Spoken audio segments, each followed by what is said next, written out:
அதாவது தமிழக அரசியலில் பரபரப்பை ஏற்படுத்தியுள்ள உதயநிதி ஸ்டாலினின் விவகாரம் புதிய திருப்பத்தை எட்டியுள்ளது. பல்வேறு அரசியல் கட்சிகள் மற்றும் சமூக வலைதளங்களில் ஆதரவு எதிர்ப்பு கருத்துக்கள் வேகமாக பரவி தமிழக அரசியலில் புதிய ட்ரெண்டாக மாறியுள்ளது. தஞ்சாவூரில் நடைபெற்ற திமுக ஆர்ப்பாட்டத்தில் எதிர்க்கட்சித் தலைவர் உதயநிதி ஸ்டாலின் ஆற்றிய பேச்சு தமிழக அரசியலில் புதிய சர்ச்சையை ஏற்படுத்தியது.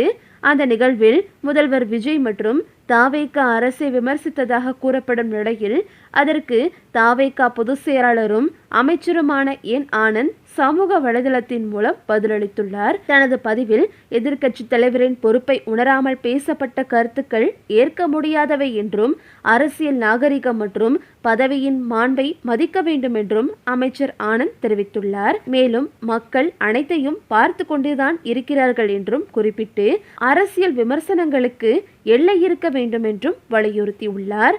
இதற்கிடையில் உதயநிதி ஸ்டாலின் கைது செய்யப்பட்டதாக வெளியான தகவலை தொடர்ந்து மாநிலத்தின் பல்வேறு பகுதிகளில் உள்ள திமுக நிர்வாகிகள் மற்றும் தொண்டர்கள் சாலை மறியல் உள்ளிட்ட போராட்டங்களில் கலந்து கொண்டனர். இதனால் தமிழகத்தில் உள்ள முக்கிய சாலைகளில் போக்குவரத்து நெரிசல் ஏற்பட்டதாகவும் சட்டம் ஒழுங்கு நிலையை கண்காணிக்க கூடுதல் பாதுகாப்பு ஏற்பாடுகள் செய்யப்பட்டதாகவும் தகவல்கள் வெளியாகியுள்ளன. இந்த சூழலில் உதயநிதி தரப்பில் தாக்கல் செய்யப்பட்ட முன்ஜாமீன் மனு சென்னை உயர்நீதிமன்றத்தில் விசாரணைக்கு வந்தது. விசாரணையின் போது அரசு தரப்பு வழக்கறிஞர் உதயநிதியை ரிமாண்ட் செய்யும் திட்டமில்லை என்றும் காவல்துறை விசாரணைக்கு பிறகு போலீஸ் ஜாமீனில் விடுவிக்கப்படுவார் என்றும் நீதிமன்றத்தில் தெரிவித்தார். இதையடுத்து சென்னை உயர்நீதிமன்ற நீதிபதி இளந்திரையன் விசாரணை முடிந்தவுடன் உதயநிதியை அதே நாளில் விடுவிக்க வேண்டும் என்று உத்தரவிட்டார். மேலும் காவல்துறை விசாரணைக்கு அவர் முழுமையாக ஒத்துழைக்க வேண்டும் என்றும் நீதிமன்றம் அறிவுறுத்தியது. உதயநிதி கைது, அதனைத் தொடர்ந்து நடைபெற்ற போராட்டங்கள், அமைச்சர் ஆனந்தின் பதிலடி பதிவு மற்றும் நீதிமன்ற உத்தரவு ஆகியவை தமிழக அரசில் தற்போது முக்கிய விவாத பொருளாகவே மாறிவிட்டது என்றுதான் சொல்ல வேண்டும். இதற்கிடையில் தற்போது உதயநிதி ஸ்டாலினின் கைது தொடர்பாக பதிவிட்ட மு.க. ஸ்டாலின் பல்வேறு பிரிவுகளில் வழக்கு பதிவு செய்திருப்பதன் மூலம் உதயநிதியை மிரட்ட பார்க்கிறார்கள். உதயநிதி ஆபாசமாக எதுவும் பேசவில்லை. ஆணவம் அழிவுக்கு வழிவகுக்கும். தொடர்ச்சியான ஆணவம் அழிவை விரைவுபடுத்தும். விசாரணையின் நோக்கமெனில் சென்னையிலேயே விசாரித்திருக்கலாமே. நீதிமன்ற தீர்ப்பு பாசிசத்தன்மைக்கு விழுந்த அடி. தமிழகம் முழுவதும் போராட்டத்தில் ஈடுபட்டு கைதான திமுகவினரை உடனடியாக விடுவிக்க வேண்டும் என குறிப்பிட்டுள்ளார். இது குறித்து அவர் வெளியிட்டுள்ள பதிவில், காவிரி உரிமையை நிலைநாட்ட துப்பு இல்லாத தாவேக அரசின் அலட்சிய ஆணவ போக்கை கண்டித்து தஞ்சை கண்டன ஆர்ப்பாட்டத்தில் உரையாற்றிய சட்டமன்ற எதிர்க்கட்சித் தலைவர் உதயநிதி தாவேக அரசின் கையாலாகாத தனத்தை அம்பலப்படுத்தினார். மேலும் நிர்வாக திறனற்ற டம்மி முதலமைச்சரால் காவிரி நீரை கொண்டு வர முடியவில்லை. மேகதாது அணையை தடுத்து பேசவும் மேகதாது அணையை தடுக்க பேசவும் முடியவில்லை.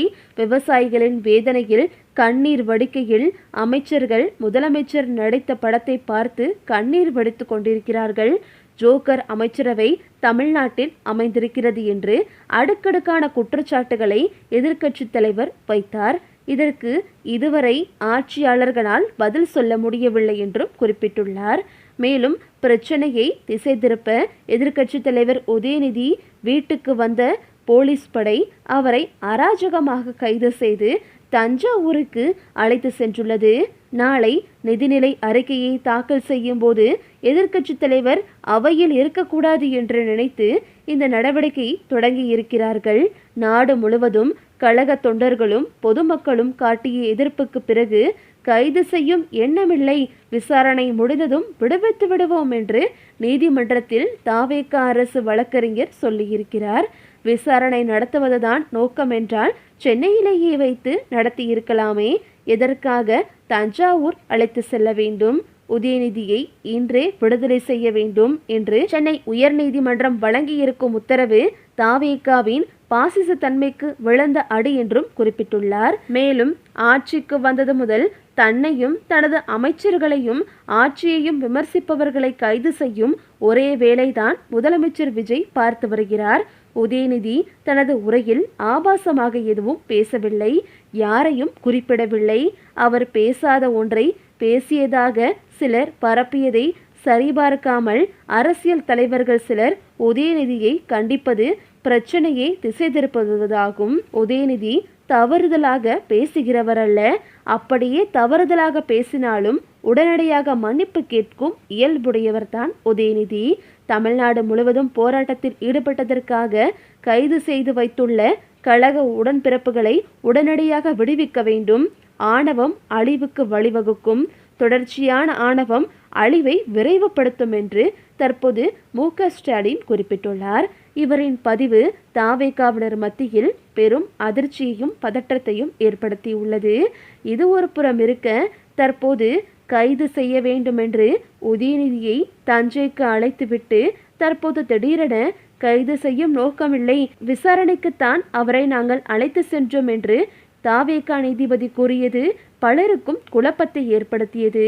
தற்போது மு.க. ஸ்டாலின் சொன்னது போலவே அவரை சென்னையிலேயே விசாரித்திருக்கலாம் என்று பலரும் கூறி வந்த நிலையில் அதன் பின்னணி விவகாரம் என்ன அப்படின்னு பார்த்தீங்கன்னா, தற்போது திமுக தலைவரான ஸ்டாலின் இது தொடர்பாக முதல்வர் விஜயிடம் ஃபோன் செய்து பேசியதாகவும், உடனே முதல்வர் விஜய், நாங்கள் செய்தது தவறுதான், எங்களை மன்னித்து விடுங்கள், நாங்கள் இதற்கு கைது வரைக்கும் போயிருக்கக்கூடாது என்று முதல்வர் விஜயே மு.க. ஸ்டாலினிடம் பேச்சுவார்த்தை நடத்தியதாகவும் அவரிடம் மன்னிப்பு கேட்டதாகவும் சொல்லப்படுகிறது.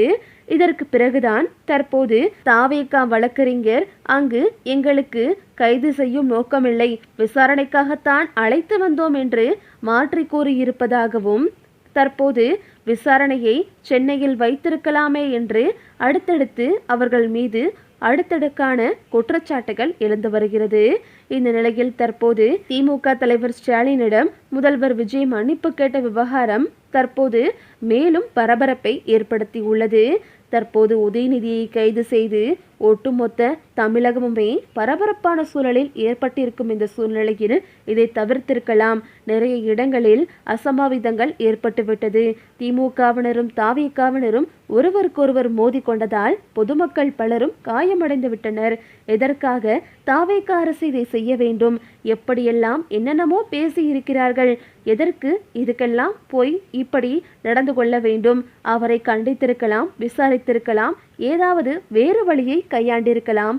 இதற்கு கைது நடவடிக்கை என்பது பொதுமக்களை பாதிக்கக்கூடிய விஷயம் என்று தற்போது அரசியல் வல்லுநர்கள் கூறுகின்றனர். ஓகே விவோஸ், இதை பற்றி நீங்கள் என்ன நினைக்கிறீங்க அப்படின்னு சொல்லிட்டு உங்களுடைய கருத்துக்களை கமெண்டில் தெரிவிங்க. இந்த வீடியோ உங்களுக்கு பிடிச்சிருந்தா லைக் பண்ணுங்கள், ஷேர் பண்ணுங்கள். மறக்காமல் நம்ம சேனலை சப்ஸ்கிரைப் பண்ணிக்கோங்க. தேங்க்ஸ் ஃபார் வாட்சிங்.